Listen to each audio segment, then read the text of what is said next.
जबलपुर में राष्ट्रवादी युवा कांग्रेस पार्टी की कार्यकारिणी बैठक युवा शक्ति संगम के साथ में संपन्न हुई। इस बैठक की अध्यक्षता पार्टी के प्रदेश अध्यक्ष धीरज शर्मा ने की। कार्यक्रम का आयोजन राष्ट्रवादी कांग्रेस पार्टी के अध्यक्ष एवं महाराष्ट्र के उप मुख्यमंत्री अजित पवार तथा कार्यकारी अध्यक्ष प्रफुल्ल पटेल के मार्गदर्शन में किया गया।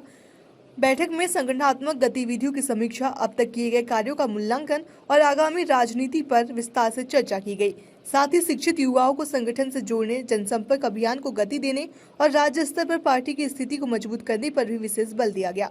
इस अवसर पर पदाधिकारी और कार्यकर्ता बड़ी संख्या में मौजूद रहे तथा प्रदेश में पार्टी के जनाधार को बढ़ाने के लिए एकजुट होकर काम करने का संकल्प लिया गया। कहीं वो प्रशासन की लापरवाही हो, कहीं ना कहीं जो भी इसमें कंपनी के जो ओनर हों, जिन्होंने भी ये किया है, बहुत ही दुर्भाग्यपूर्ण है और इस पर सख्त से सख्त कार्रवाई होनी चाहिए। मध्य प्रदेश की सरकार को राष्ट्रवादी युवक कांग्रेस ये डिमांड करती है कि इसके ऊपर ऐसा कानून बनना चाहिए ताकि आगे से कभी इस प्रकार की कोई हिमाकत ना करे।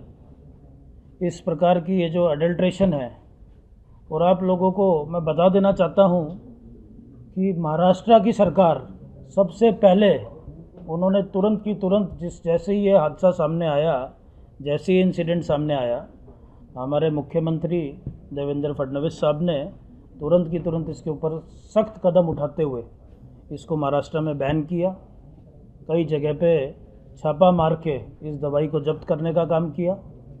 तो इस प्रकार के जब कोई सख्त कानून बनेंगे, और ये सिर्फ दवाइयों की मिक्सिंग का मामला नहीं है, वो खाने पीने के भी अगर किसी चीज़ में इस प्रकार का कोई अडल्ट्रेशन, कोई मिक्सिंग होती है, तो हम तो ये कहते हैं कि इस पे मौत की सज़ा होनी चाहिए, फांसी की सज़ा होनी चाहिए। सरकार बहुत लेट हुई कार्रवाई करने में।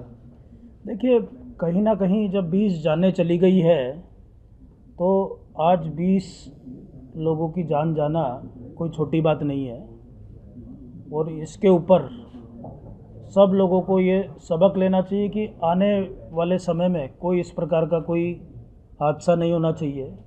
और जो भी इस मंसूबे से कोई भी ये सब मिक्सिंग कर रहे हैं, उनके ऊपर सख्त से सख्त, उनको राष्ट्रवादी युवक कांग्रेस ये डिमांड करती है कि उनको फांसी की सज़ा हो। क्या आप ये प्रदेश की कार्रवाई से संतुष्ट हैं? ये कार्रवाई जो हो रही है या कि और कठोर होना चाहिए? देखिए, हमें उम्मीद है कि आज जिस प्रकार से इसको पूरा देश में हर राज्य ने गंभीरता से लिया है, मुझे उम्मीद है कि आने वाले समय में ये सब चीज़ें बंद होगी। और सरकार और प्रशासन, कोई भी सरकार ऐसा नहीं चाहती है कि कोई भी ऐसी चीज़ें हो, लेकिन हो रहा है तो उसके ऊपर कड़ी से कड़ी कार्रवाई होनी चाहिए। यही हमारी डिमांड है।